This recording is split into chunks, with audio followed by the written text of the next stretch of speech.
What up, everybody? This is your boy Dedrian from House of Rasslin, and this is my review for the October 12th episode of AEW Dynamite. Like, share, comment, subscribe, hit the notification so that way you are notified when the House of Wrestling drops its latest content. Follow me, Dedrian180, on TikTok, Twitter, and Instagram.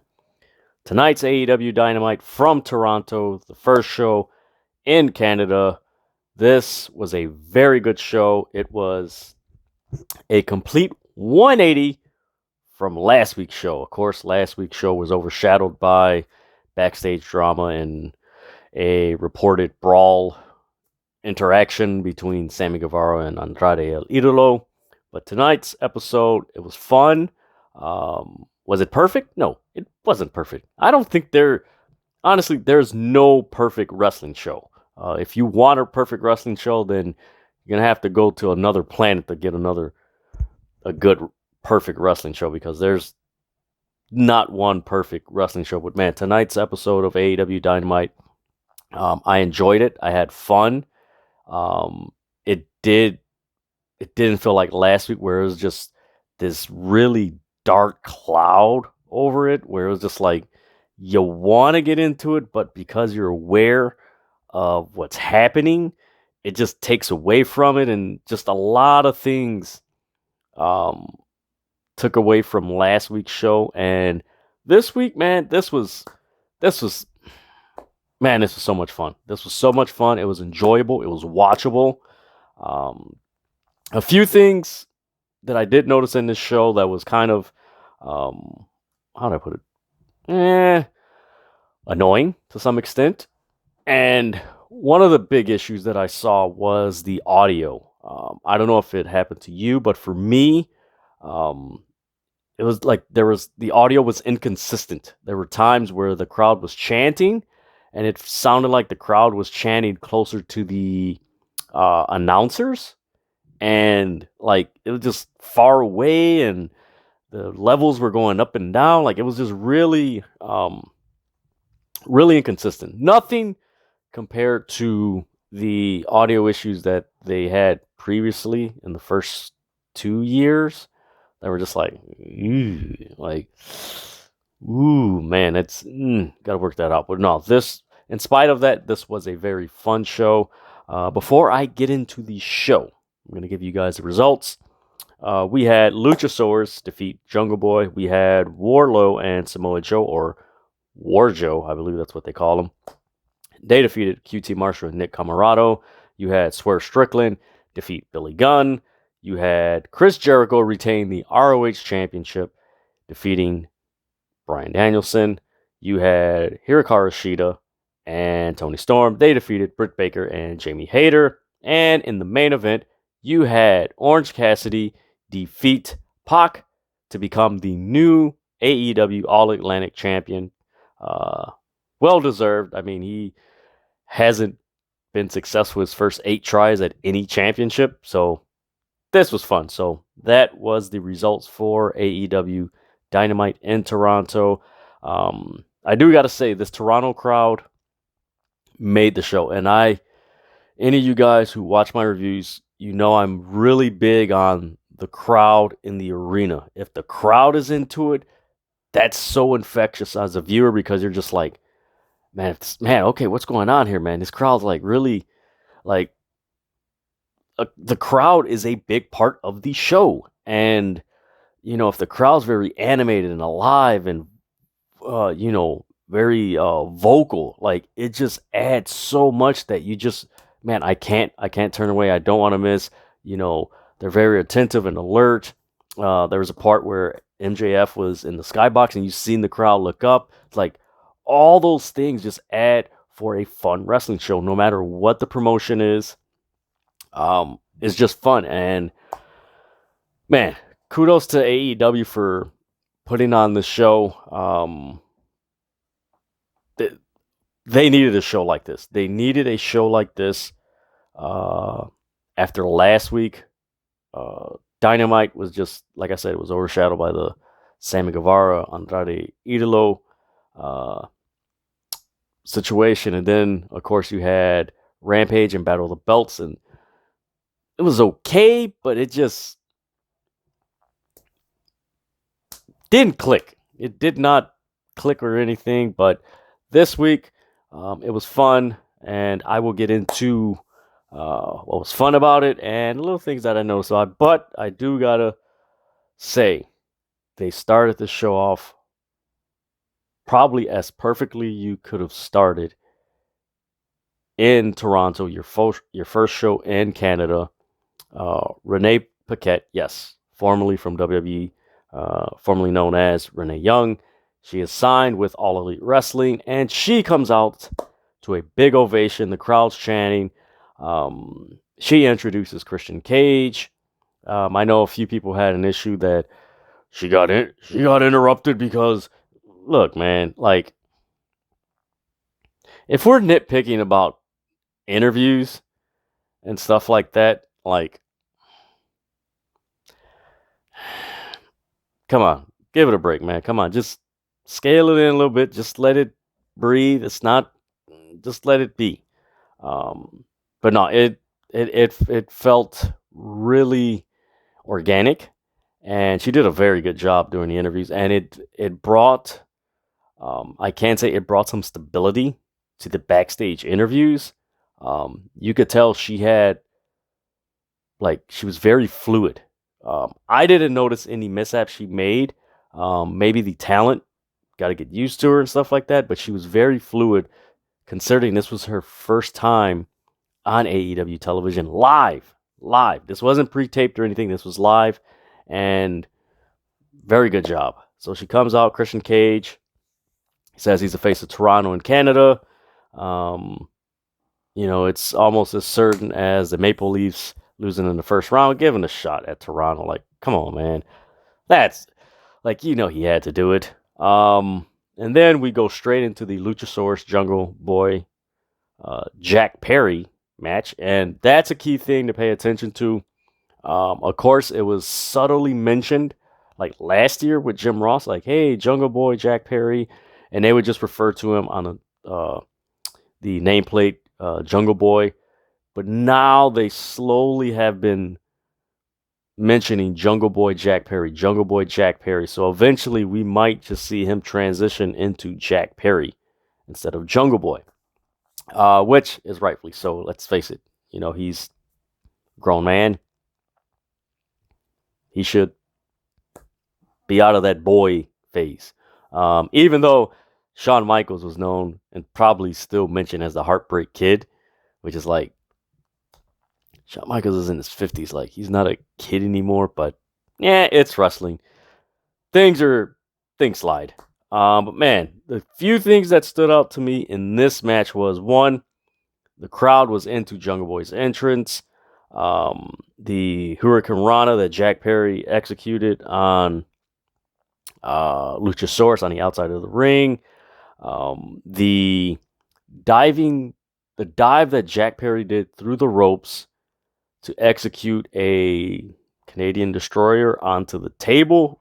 That was crazy, and that was insane. And Luchasaurus did some really good execution of, like, just going with it and everything to get that in. You know what? A really underestimated thing about tonight's show was a few of the camera shots they got. They got some really good camera shots tonight.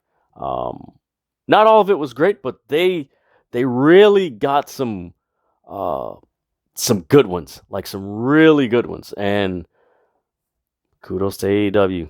You guys are getting it, man. Come on, man. Pick it up. But man, you had that Canadian Destroyer. Then there was the part where Jack Perry had him in the Death Triangle chokehold. I believe that was Death Triangle. Yeah, was a Death Triangle chokehold. You see Luchasaurus reaching with one arm. Then Jack Perry puts in the submission arm, and he reaches for the other one. I thought that was really cool. Great storytelling. But in the end, Luchasaurus executes a one-arm choke slam. Then a spike. 1, 2, 3. Luchasaurus wins. So it's going to continue on. This, among many other feuds, I do believe that we're going to see this for another month up until Full Gear. I do believe that there might be some feuds that end, and I do believe there are going to be some feuds that are going to begin, because I don't know when the official date for Winter is coming, but I do think, and I do strongly believe, that it's due for some fresh matchups in AEW, considering everything that's happened since, you could say, since Tony Khan's bought Ring of Honor. Like, that's like the point where everything just got really hectic and chaotic and tense and just and AEW's in need of just some fresh matchups and some fresh feuds and everything, and just keep the product fresh. And one of the things I do wish, and I know this is getting a little sidetracked from the review, but I really do think that AEW needs to brighten up their presentation, and by presentation, I think it's time for them to update their the ring design, the ropes, the banners, the entrance ramp. Like, they really need to upgrade and update the presentation, because it does feel dated now that it's going on. It's already year 3, that it just needs an update. Something fresh, something new. I don't know if it's new mat or what have you, but they do need something fresh to liven up the product and just give it a fresh look and feel, where it feels new. And I think they need to do that. So then in the post-match, or backstage, we go to Renee Young with the Firm. And mind you, this is Stokely, Ethan Page, and Private Party interrupts. And basically, Ethan Page challenges Isaiah Cassidy for a match. And then Matt Hardy comes in. And then Matt Hardy's like, why don't you face me? So I believe it's going to be Matt Hardy and Ethan Page, winner. If Ethan Page wins, the Private Party and Matt Hardy, their contracts are absorbed to the Firm. And if Matt Hardy and Private Party win, their contracts are away from the Firm. A lot of contract talk in these storylines with AEW. Makes you wonder how much of these reports that we're hearing are true, and how much of them are like make you question, like, not saying they're not true, but it just makes you wonder, because, like, man, there's a lot of contract talk in these storylines, because you got Stokely, you got Mark Sterling, trying to think of who else. There's a few others, the Jericho, I believe, just all this other stuff. It's like, can you bring something that's separate from what we're being reported? Like, come on, man. From there, we get the Factory coming out, and they're making fun of Wardlow and Samoa Joe. As soon as he does that, QT Marshall's making fun of him. Wardlow's music hits. He comes out to a huge reaction. Like I said, this Toronto crowd was into this Dynamite from start to finish. So we get Samoa Joe comes out.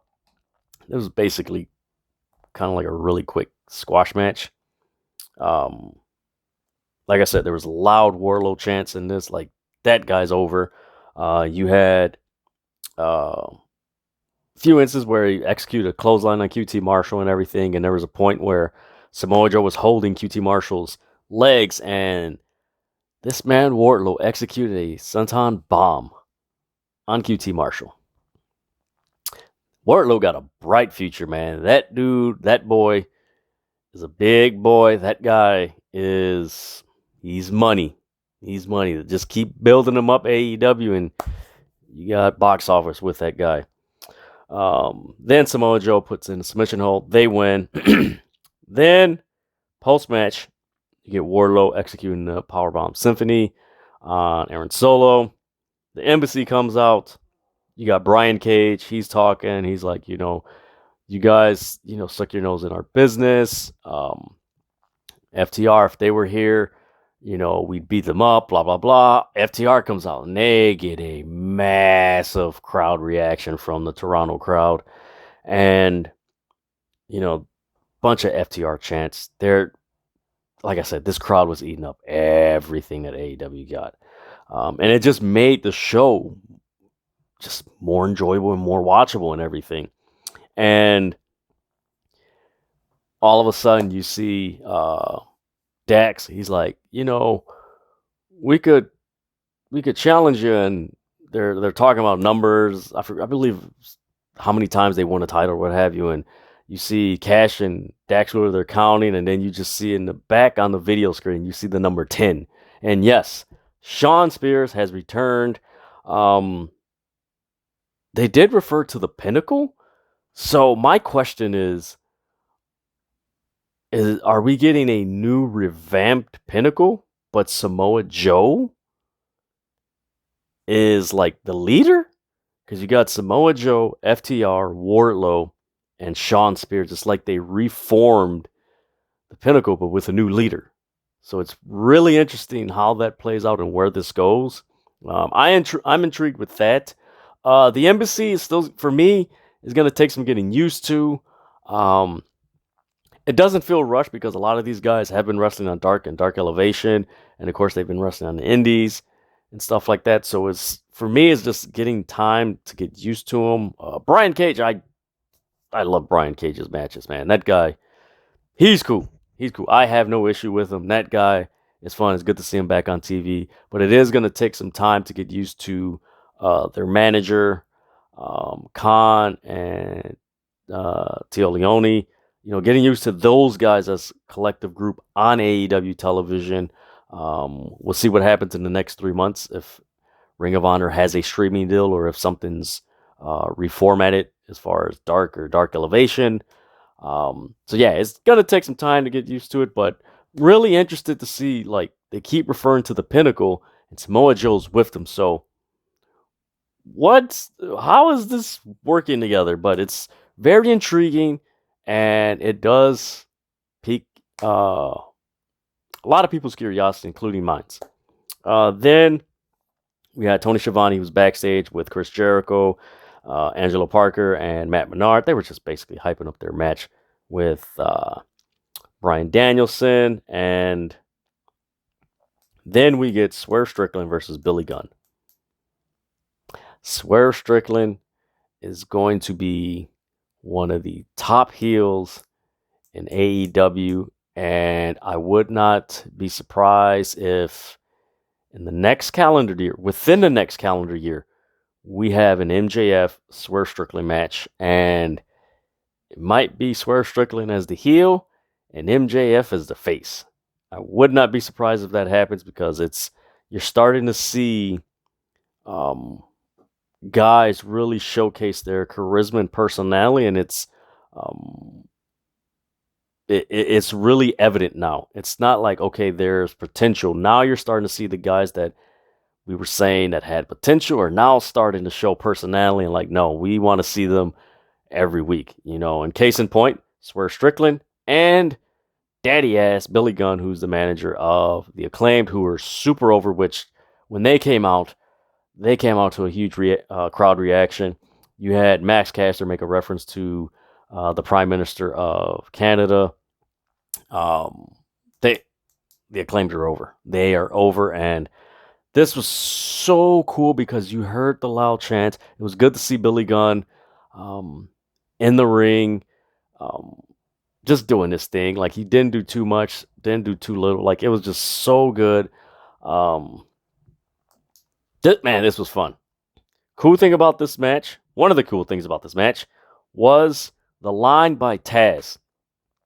And it was, man, I wonder how Billy Gunn gets that physique. Does he move a lot of office furniture? I thought that was hilarious. I thought it was harmless. I thought it was just a nice nod like, hey, Corey Graves, tip of hat to you. I don't feel it was indirect or anything like that. It was just a fun, harmless joke. And that's what wrestling should be, especially with all these wrestlers talk to each other. Like, and we see it on social media. So it's like, for us to be, to be disgruntled or upset, like, oh, why are they mentioning this other? It's like everybody sees each other's social media content. Like, what are you thinking? Like, really? Like, if we see everybody's, social media content, hello, don't you think the wrestlers and the wrestling promoter sees everybody's content? Do. But man, I thought that line was funny. Like, I chuckled. I'm like, that's fun. That's a good one. That's a good one, and it's funny. But man, you had that. You had again the Let's Go Daddy chants. This match was basically power, veteran expertise and power versus Swerve Strickland's athleticism and just very cunning strategy as a wrestler now. Like, he's showing his real, I wouldn't say heelish skill set yet, but I will say it's very cunning and very shrewd tactics that he's using in the ring. But man, that great match. He was working Billy Gunn's knee. He executed the swear stomp. Billy Gunn kicked out. By that time, you had this huge "Oh Scissor Me Daddy" chants. As that was chanting, I noticed that there was a huge Jim Cornette sign, like Jim Cornette face sign somewhere, and I'm just like, oh boy, I wonder how they got that in there and stuff like that. But you could tell they were cutting the camera away from it and stuff like that. But in the end, Swerve Strickland grabbed the ropes for a pin and victory over Billy Gunn. He was, don't know if it's real or not, but he was favoring his leg and everything. And Max Caster and Anthony Bowens, they were checking on him and everything. Then Mark Sterling comes out and he issues a statement that he's trademarked Scissor Me. He shows the paperwork, and the Acclaim can't use it. I'm on the fence with this. It's very, I don't know where this, like, Mark Sterling is really funny, but yet they use him in the most corniest ways. Like, they use him in the most, like, bland ways that's, like, very hokey, and it's almost like wrestling manager trope that is just like, all right. I'm not really interested in this whole trademark Scissor Me thing, how this plays out. I'm really not into it. Of course, if you watch AEW, you're gonna see it, but I don't know. I'll see where this goes, but it just really, I don't know, just doesn't connect with me. And I hope that this thing, whatever it is, just finishes up real soon, because it's like, we're gonna probably have to deal with this for the next 2 months or so, or 3 months, hopefully not. But I don't know. I'm loving the Acclaimed, but it's just I'm not loving where their next feud is going. And mind you, I enjoy Tony Nese and Josh Woods as wrestlers. I love Josh Woods as the pure Ring of Honor champion. He was dope, but it's just like, I don't know. Maybe it's because, like, there's no, and I mentioned this before, like, there's no story with it. Like, there's context, but there's no story. Again, it's an issue with AEW that they really, I hope in 2023 they tighten up the screws and fix that. So yeah, afterwards you get Mark Sterling, and he looks at Tony Nese and Scissor Me, Daddy Nese, and they do that, and the whole crowd is booing and everything. We get a recap of MJF and Yuta. Then we got MJF with Tony Schiavone. Stokely interrupts. MJF is like, I didn't require you or your guys to interfere. And he's like, take your Carlton Banks ass somewhere else. That was funny. That was funny. Carlton Banks. I'm like, wow. Really good pop culture reference. Didn't expect a Carlton Banks reference to be on Dynamite, but shouldn't be surprised. And he's talking about William Regal. and you're as villainous as Mary Poppins, and you don't know what it's like to be MJF, and it just seems like they have MJF as a tweener, but he's slowly going in the direction of a face. I don't think he's directly there yet, but I do think that when he takes the title from Moxley, which is probably pretty soon, it could be next week. Next Tuesday, Dynamite will be airing on TNT next Tuesday. He might cash it in and win in Moxley's hometown of Cincinnati, which would be very heelish and get a lot of boos. If that's what you want, I'm all for it. But yeah, it just seems like MJF is going in that direction, and hey, the crowd loves him ever since he returned, and you gotta face here, so you gotta go in this direction. Then we get a promo by Jon Moxley.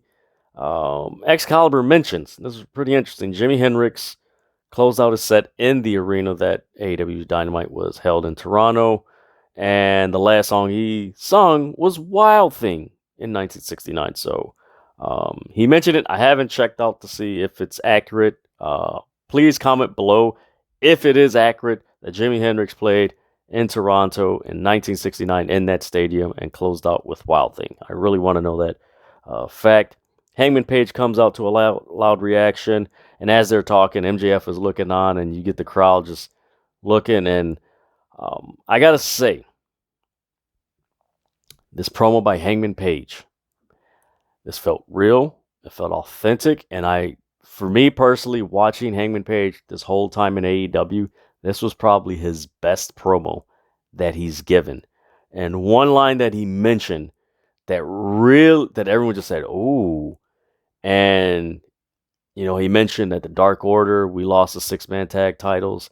I don't have friends, and my other friends disappeared, and it was like, whoa. And you could see what I liked about this promo was they kept getting the shot of Tony Schiavone by the apron and his reaction. And when he mentioned, my friends have disappeared, he's like, wow. Like, wow. And there was just, man, it added so much texture to it. And you had Moxley mention, like, hey, you're not the guy who knocked me off a 20-foot ladder. Like, you're just not that guy anymore.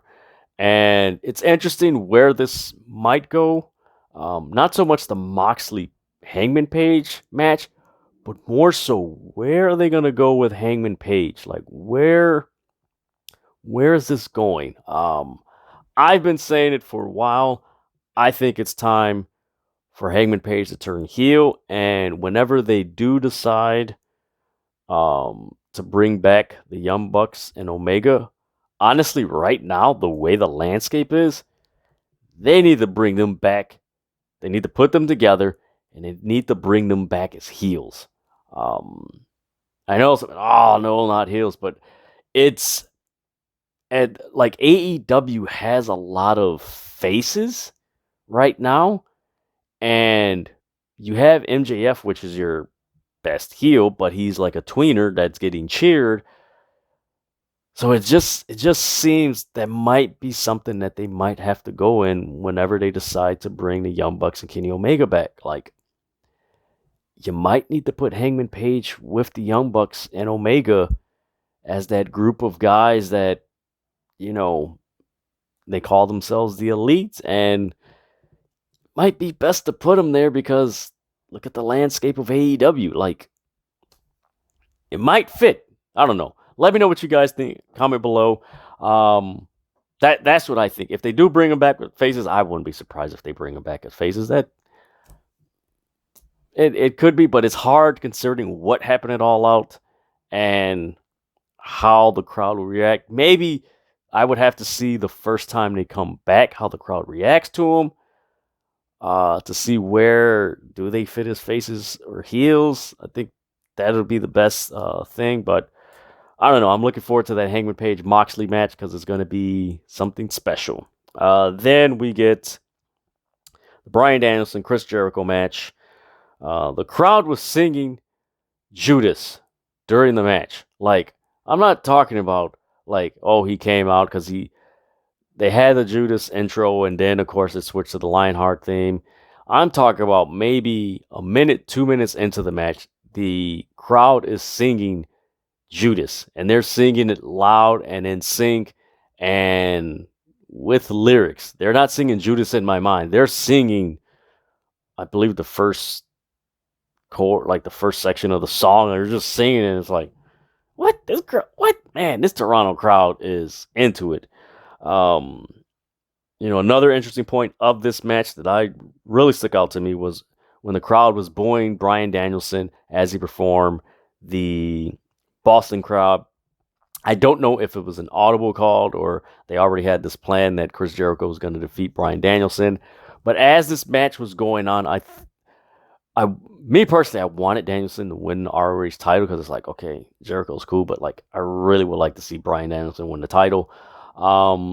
As the match went on and you seen the crowd cheer Jericho more than Bryan Danielson, and they were actually booing Bryan Danielson, like I just thought, I'm like, you know what, it would be very awkward for Bryan Danielson to win that title because you want to present Bryan Danielson as the good guy and with all the cheers and adulation, but in this crowd, he is not going to get that. They were booing him. Like, no, it's not going to happen. We get a ref bump where Jericho pushed Danielson into the ref. We get Jericho with the ROH title given by Matt Menard. He's about to hit him. He's waiting to hit him. And you get Daniel Garcia running down the ramp with the Ring of Honor Pure title. And he stops Jericho. He shoves him down. And then he just runs and hits Bryan Danielson. And it's just like, oh, man, I didn't see that coming. It was surprising. But the thing is that we've already seen it quite a few times with Jamie Hayter and Britt Baker. Trying to think of another feud where we were teased a heel turn of some sorts. Actually, no. The Gunn Club, you had that a few times. So you've had multiple times in AEW stories where you've had hints towards a turn and then it swerves. No pun intended. But you've had that multiple times in the last like 4 or 5 months, and it's just like, can we like scale back on it? Like for me, like they really didn't need the ref bump. I don't know. It just really like it's like, all right, ref bump, and I'm like, really didn't need it. And then the Danielson or the Daniel Garcia, Bryan Danielson thing, like I was like, really didn't like. What, like maybe for me, what didn't make sense is that you already had Matt Menard and Angelo Parker there at ringside. So you mean to tell me not one of them could have done what Daniel Garcia did with Chris Jericho's title? Like, and just have Daniel Garcia just look and just give that, why didn't he step? Like, that would have been more interesting if they would have had Daniel Garcia come out, had Angelo Parker or Matt Menard do what Daniel Garcia did and hit Bryan and just have him look where it's like, man, why didn't he step in there? Why didn't he do anything? Why was he just standing there? Is he with Jericho or is he with Bryan Danielson where he doesn't want to interfere with his mentor? Like that would have meant more than just what was actually just like, Then we get Renee Young with Nyla Rose and Marina Shafir. And Nyla Rose mentions 9 cents out of law. Whoever possesses something, it belongs to them. And mind you, she stole the TBS championship from Jade Cargill. And Anna Jay comes in, and that's, man, honestly, I can't wait till they get Anna Jay out of the Jericho Appreciation Society. They need to put her with Jack Perry whenever his feud with Luchasaurus and Christian Cage is over with, because that is a more better pairing than what she's doing with the Jericho Appreciation Society. She was more, when she was a face, like there was just something wholesome and authentic and endearing about her when you saw her, where when she was attacked you felt like you felt sympathy, like, oh man, like, no, don't hurt her, like she's so endearing and sweet, like don't, no, she's great, no, don't do that. But now, like, it just feels like her trying to be cocky and everything. It's coming across forced. It just doesn't come across authentic. I don't know. It's just not connecting. It just doesn't, like, when she was a face, that was more authentic and more realistic. This is just not. It's not connecting. There's a lot of things in AEW that's just not connecting. It's just, so we are getting Anna Jay and Nyla Rose, I believe, this Friday, this Friday on Rampage.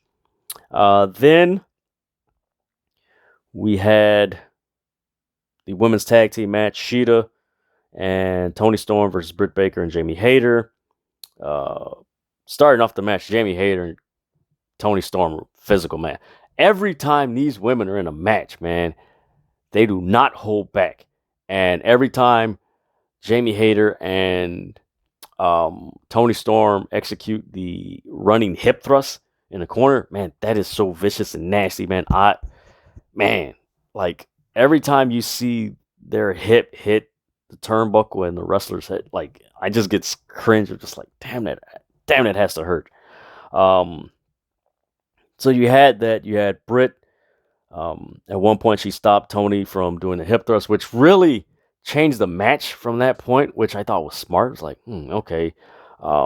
Shout out to all four of these women, because you can tell that they've picked up the intensity and the aggression in their matches. And man, this is some good stuff. Eventually, when Thunder Rosa returns, we're going to get that and everything. But man, there's something brewing in the women's division where it's like, okay, if all these women can get healthy and return, they pick up a few people. I mean, right now, because they have Mercedes Martinez, Chris Statlander, Red Velvet, Layla Hirsch, Thunder Rosa, they're all injured. Like, if I were them, I would definitely make a play for Mia Yim. After seeing the work that she's done in Impact Wrestling, like, I would definitely make a play for her. Don't know necessarily Chelsea Green because of the reports that have come out, but man, I would definitely make a play for Mia Yim to join that women's roster, because looking at it now, that AEW women's roster as a whole is very thin. And it just feels like every week we're getting the same type of matchup involving Toni Storm against Jamie Hayter and Britt Baker. It's Toni Storm with Shida. Toni Storm with who else? Sky Blue. Toni Storm with and who was the other one? I'm brain locking right now. Athena. There you go. You know, it seems like we're getting a very repetitive dynamic with those three women. It's like, you need to freshen it up and, get some more women there. I mean, let's face it, you got, Willow Nightingale, which they've used somewhat, but like, you might want to put her there more. Like, they need some fresh matchups with their women's division. But man, this match was really good. The crowd loved it. This is awesome chants. Again, the crowd, when the crowd is into it, they really make the match more enjoyable. Then there was a point where there was multiple roll-ups between Shida and Britt Baker, and the roll-up that got the pin was like surprising, because just like 1, 2, 3. Oh, okay. So yeah, Shida and Storm, they defeat Britt Baker and Jamie Hayter. Really cool match. Love it. Very physical. It just feel what I notice about the AEW's women's division, and maybe it's just me, but it does feel like Jade Cargill is over here, and the rest of the women's division is over here. And there's like no continuity between Jade Cargill and the other women. Like there's nothing, like it doesn't feel cohesive.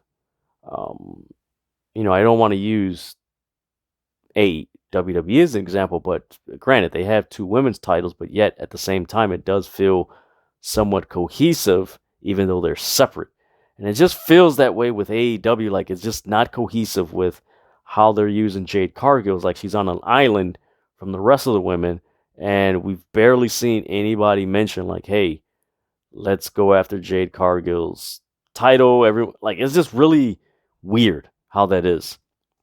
Then we get a Butcher and Blade calling out Claudio Castagnoli and Jon Moxley for Rampage this Friday. So they will face those guys. Then we get Orange Cassidy versus Pock. This was by far the match of the night. Man, these guys stole the show. Granted, this was Orange Cassidy's 8th try to win some type of gold. He's been not successful with, I believe, the TNT, actually every title in AEW, men's title, TNT title, the world title, the what the hell other title am I missing? TNT, world title, tag title, there you go. 6-man title, hasn't been able to conquer it, but man, he did it. He did his thing. Pock was mocking Orange Cassidy to start the match. That was pretty funny until Orange Cassidy did a pop-up springboard kick, and it was like, damn, like he kicked the crap out of him. Man, these guys really lay in. And out of all the feuds that, mind you, this feud, they mentioned it on commentary, goes back to 2020. This is one of the feuds where every time they wrestle, there's stakes involved. It's not just something being repetitive. There's always some stake to it, either a number one contendership. There's just always something, and this is one of the most underrated feuds in AEW history. Pock versus Orange Cassidy. They never really have had bad matches. I think it was one before this that was kind of but for the most part, it's been pretty good. There we go. I just messed up my camera. Oh well. It's been pretty good matches, but man, this was a banger match. After the springboard kick up, the brainbuster on the outside that Pock executed on Orange Cassidy, which looked nasty because Orange Cassidy didn't land on his back; he landed on his side, and it was just like, damn, Pock, man. Pock is a dangerous man. He is a dangerous man when it comes to executing these moves. So you had that. Then you had the pile driver on the stage ramp. Then as that happened, Orange Cassidy was literally rolling down the ring to beat the 10 count, and eventually did. The diving spring DDT through the ropes that Orange Cassidy did, which nailed it. And Pock sells these spinning DDTs where he lands and then he contorts his body where just like, oh, like so good, so dramatic, so like, man, it's just like, whoo, that had to hurt. Then, after that, you had "This Is Awesome" chants multiple times during this match. Then you had Orange Cassidy perform the beach bum on the apron, which that looked nasty. These guys have gone all out, no pun intended, for most of their matches that they've had, and I've enjoyed it. Like, I believe Pock is one of the few wrestlers that have taken Orange Cassidy to another level. I do believe, there we go. I do believe, man, I believe Orange Cassidy faced Bryan Danielson. I can't remember. Just comment below if he did. But yeah, I believe Pock is the one that's had the most consistent matches with Orange Cassidy that have just like risen Orange Cassidy's stock on the roster, and just like Orange Cassidy takes his stuff to another level. Then you had the spot where Pock wanted to get the hammer, and he was stopped by Danhausen, who cursed him, and then of course he beat up Danhausen. He has the hammer, and I like that the referee Bryce Rimsberg, he sees him like, "What are you doing?" He takes the hammer, and Bryce Hammer's putting the hammer back on the table, and Pac grabs the hammer underneath the ring.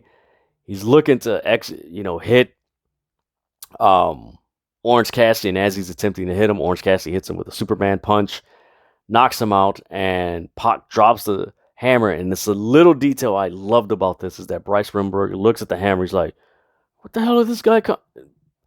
Bryce Rimberg is one of the top referees, if not the top referee in AEW right now, because of the attention to detail that he gives. It's like, man, that's so good.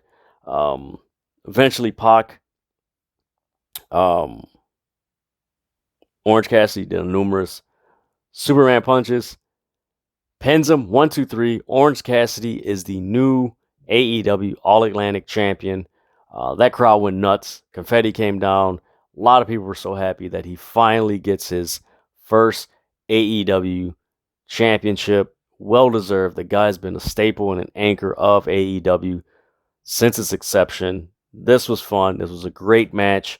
Really looking forward to the matches that Orange Cassidy is going to have for that title. It does feel like the All Atlantic title is like the momentum that the All Atlantic title has feels like what the TNT title had back in the day. And by back in the day, I mean last year. Like, it just feels like it has that momentum. And TNT title is just like, just all right. But man, I'm looking forward to what Orange Cassidy's going to do and who he's going to face and the matchups he's going to have. But that was Dynamite. But man, this was a fun show. Good to see Renee Paquette on announcing and doing interviewing. She has done a great job. I just wish they would cut back on Tony Schiavone being backstage and on commentary, and because now it just starts sounding like, man, why is Tony Schiavone leaving the booth when he could, be like, it's just really weird. It's almost like, why would, going back to WCW, like, why would Eric Bischoff go to the ring and do an interview and have Schiavone, like, really weird. Like, I wish AEW would cut back on that and just keep it, hey, let Renee and Alex Marvez do the backstage segments. Let Tony Schiavone do the in-ring segments because he's there. Like, it would make sense, and just keep it like that instead of having Tony Schiavone in the back and then on commentary and then to the ring. Like, it's just really, really weird. But man, there's a lot of stuff to come out of this that, has my interest and intrigue. I wonder what they're leading to with Chris Jericho being the Ring of Honor World Champion. Are they going to bring back Jonathan Gresham? We'll see. That, me personally, I would like that if Jonathan Gresham is the one that dethrones Jericho for the Ring of Honor title, but we haven't heard anything as far as if he's coming back. The relationship between him and Tony Khan, the reports that there's a big disagreement and yelling and that stuff. So see where that lies, but I would hope it leads to that. But I mean, we'll see. But like I said, man, this was a very good show. It was a complete 180 from last week. This was just fun, fresh, enjoyable, watchable AEW Dynamite, which, this is how, most aspects of the show is how most people who love AEW want to see. We don't want to watch Dynamite and have this shadow of this cloud of, backstage brawl, hovering over the show, and it takes away from the show. And then everything that transpired where, Sammy got the pin and it's like, what?